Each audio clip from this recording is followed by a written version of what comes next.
የኢሚግሬሽንና ዜግነት አገልግሎት አስቸኳይ ፓስፖርት ለማግኘት አስፈላጊ ሰነዶችን አሟልተው በአካል ዋናው መስሪያ ቤት ለመጡ ደንበኞች አገልግሎት እንደሚሰጥ አስታውቋል። ከቅርብ ጊዜ ወዲህ በአስቸኳይ ፓስፖርት አገልግሎት ዙሪያ በተለይ ከኦንላይን አፕሊኬሽን ጋር በተያያዘ ከተገልጋዮች ከፍተኛ ቅሬታ እየተነሳ መሆኑን የገለጸው ተቋሙ ለዚህ ችግር እንደ መፍትሄ ይሆናል ያለውን አማራጭ መንገድ ማስቀመጡን ተናግሯል። በመሆኑም አስቸኳይ ፓስፖርት ማግኘት ለምትፈልጉና ኦንላይን ማመልከት ላልቻላችሁ አስፈላጊ ሰነዶችን አሟልተው ጥቁር አንበሳ አካባቢ በሚገኘው የተቋሙ ዋና መስሪያ ቤት በአካል በመሄድ ከግንቦት 4 2017 ጀምሮ የአስቸኳይ ፓስፖርት አገልግሎት ማግኘት ይቻላል ማለት ነው።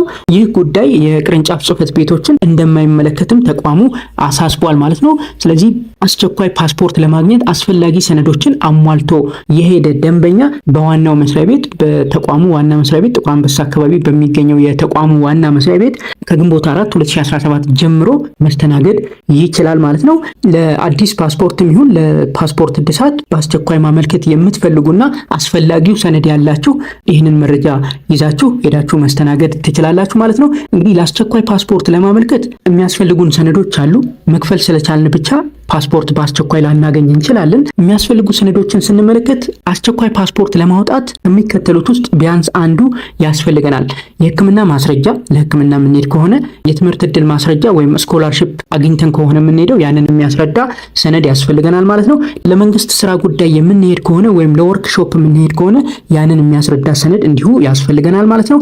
ጊዜው ያላለፈ የመኖሪያ ፈቃድ ያለው ባል፣ ሚስት ወይም ደግሞ ልጅ እንዲሁ ፓስፖርት በአስቸኳይ ማግኘት ይችላል ማለት ነው። አስመጪና ላኪ ከሆንን ወይም ደግሞ ከፍተኛ ግብር ከፋይ ከሆንም አስቸኳይ ፓስፖርት ልናገኝበት የምንችል እድል አለ። ያም የሚሆነው ይህንን የሚያስረዳ ሰነድ ይዘን ከሄድን ነው ማለት ነው። ሌላው ፓስፖርት ላይ ጊዜው ያላለፈ የተመታ ቪዛ ካለ እንዲሁም ፓስፖርት ለማሳደስ አስቸኳይ አገልግሎት ማግኘት እንችላለን ማለት ነው። ስለዚህ ከነኚህ ሰነዶች ውስጥ አንዱን ይዘን በመሄድ አስቸኳይ ፓስፖርት ልናገኝ እንችላለን ማለት ነው። የአስቸኳይ ፓስፖርት ክፍያ ከኖርማሉ ክፍያ ያው ከፍ እንዳለ ይታወቃል። አስቸኳይ ፓስፖርት በ2 ቀን ወይም ደግሞ በ5 ቀን ነው ልናገኝ የምንችለው።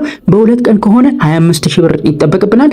በ5 ቀን ከሆነ ደግሞ 20,000 ብር ይጠበቅብናል ማለት ነው። ስለዚህ ይህንን መረጃ ይዛችሁ አስቸኳይ ፓስፖርት ማግኘት የምትፈልጉና አሳማኝ የሆነ መረጃ ያላችሁ ደንበኞች በዋናው ቢሮ ጥቁር አንበሳ አካባቢ በሚገኘው የተቋሙ ዋናው ቢሮ ብቻ በመሄድ አገልግሎቱን ማግኘት ትችላላችሁ ማለት ነው። በተለይ ኦንላይን አፕሊኬሽን ላይ የተቸገራችሁ አስቸኳይ ፓስፖርት ለማውጣት ኦንላይን አፕላይ ማድረግ የተቸገራችሁ ይህንን እንደ መፍትሄ ልትጠቀሙበት ትችላላችሁ ማለት ነው። አገልግሎቱ የሚጀምረው ከግንቦት 4 2017 ጀምሮ እንደሆነ ተቋሙ አስታውቋል። ስለዚህ በተጠቀሰው ጊዜ ሰነዳችሁን አሟልታችሁ ዋናው መስሪያ ቤት በአካል በመሄድ አስቸኳይ ፓስፖርት ማግኘት ትችላላችሁ ማለት ነው። ኦንላይን አፕላይ ማድረግ ሳይጠበቅባችሁ። ስለዚህ ይህንን መረጃ በመያዝ እንድትጠቀሙበት እንላለን። ይህ መረጃ ጠቃሚ ሆኖ ካገኛችሁት ለሌሎች ሼር በማድረግ ይህንን ቻናል እንድታግዙ እንዲሁም ለነሱም መረጃው እንዲደርስ እንድታደርጉ እንጠይቃለን።